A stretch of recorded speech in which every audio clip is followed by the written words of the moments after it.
Hey guys, what's going on? More One Piece for you today, and today's going to be another deck profile. This one's going to be Nami, the only Nami character. So the coolest part about this is that you're trying to mill yourself out because that's your alternate win condition, milling yourself.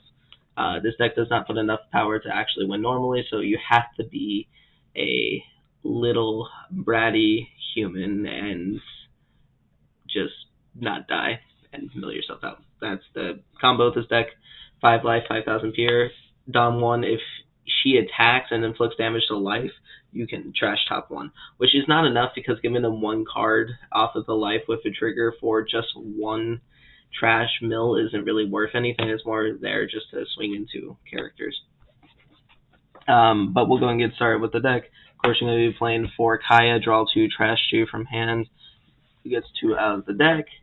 I am then playing 3 Buggy. This one's going to look at top 5, add 1 Imperial down card type other than Bucky, and put the rest on the bottom of your deck in any order, which is great to choose your last 5 cards, which comes up greatly, especially playing with your Don.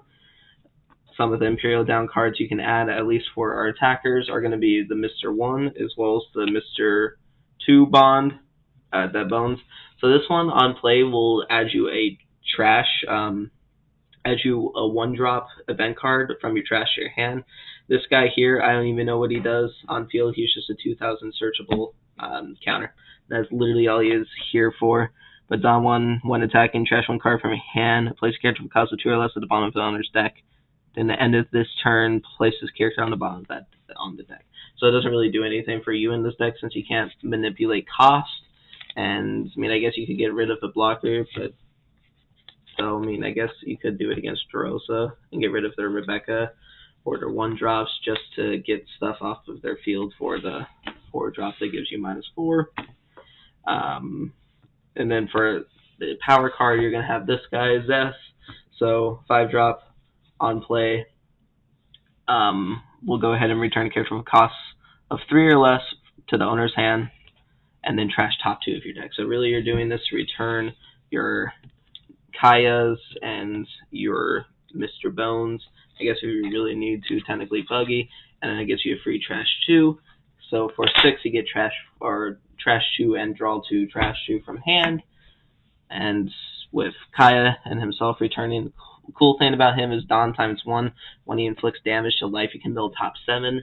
So that's the only time you would actually attack with leader onto leader in this deck would be with him. I felt like this deck needed blockers, and I didn't want to play the Drew 2-drop because you can get to 20 very easily, and the main thing is that while you're at 20 or less, he gains 3,000. So a 6k blocker for 3 is pretty good, and that's why he's in there. But that's all for the characters. Nothing super special, but nothing super, like, ordinarily. This is more similar to the some regional topping list or something. I don't really know how this game's format works still. Then we're going to get into the hefty event cards. You're going to have your draw 2, and its trigger is draw 2. And then this is here for the trigger of draw 2. Otherwise, you just trash this card because you can trash 2 from your hand. And if you have Imperial down leader, draw 2. So it doesn't do anything on your turn, but this is literally just for the trigger of draw 2. And then the last card that purely draws for you is going to be this card with its trigger of draw 2 and trash 1, Desert Spada. But also its counter is up to one of your leader character gains 2,000 power during the battle, and then look at top 3 of your deck. Place on top. Place them in any order on top or bottom of the deck, which is pretty good. Pretty good indeed. And it's just more so to stack your deck so you can use Kaya and all of that. Then you got 4 copies of Gum Gum Giant's Gravel. Its counter is you may trash 1 from your hand up to one of your leader gains plus 4,000 power this turn, then trash top 2. Trigger, return 1 character with cost of 4 or less to owner's hand. So return to hand and also plus 4,000, trash 2.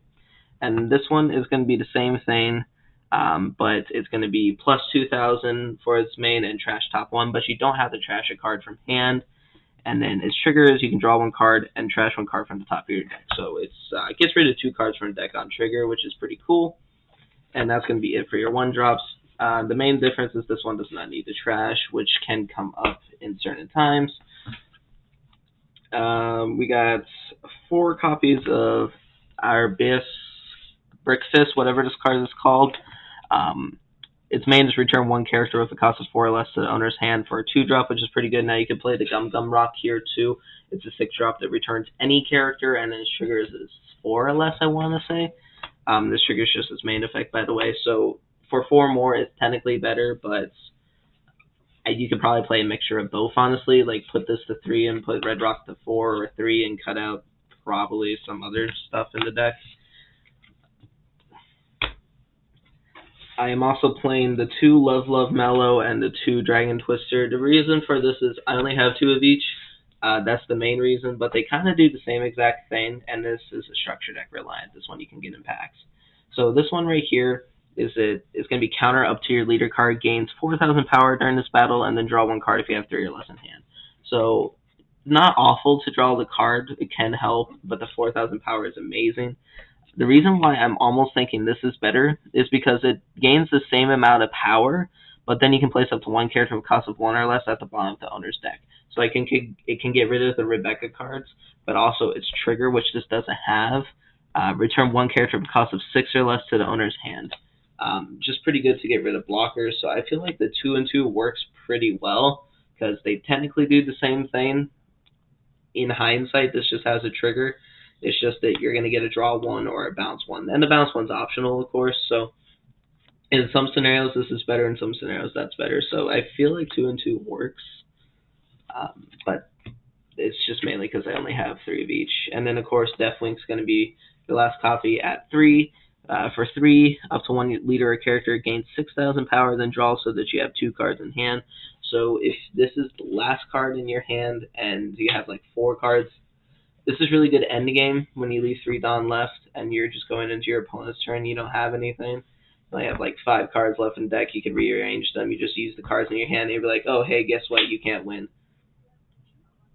So yeah. And its triggers return 1 character with a cost of 7 or less to owner's hand, which is insane. And of course you can use that to return your Zeph and stuff like that, but keep in mind you don't want to do that sometimes. But yeah, that's going to be the Nami deck, guys. I hope you enjoyed. Let me know if there's any other decks that are good, because I don't really know anything about this game, and if you guys want to see some games between me and my friend or locals, it'd be pretty cool. Anyways, thanks for tuning in. See y'all. Bye.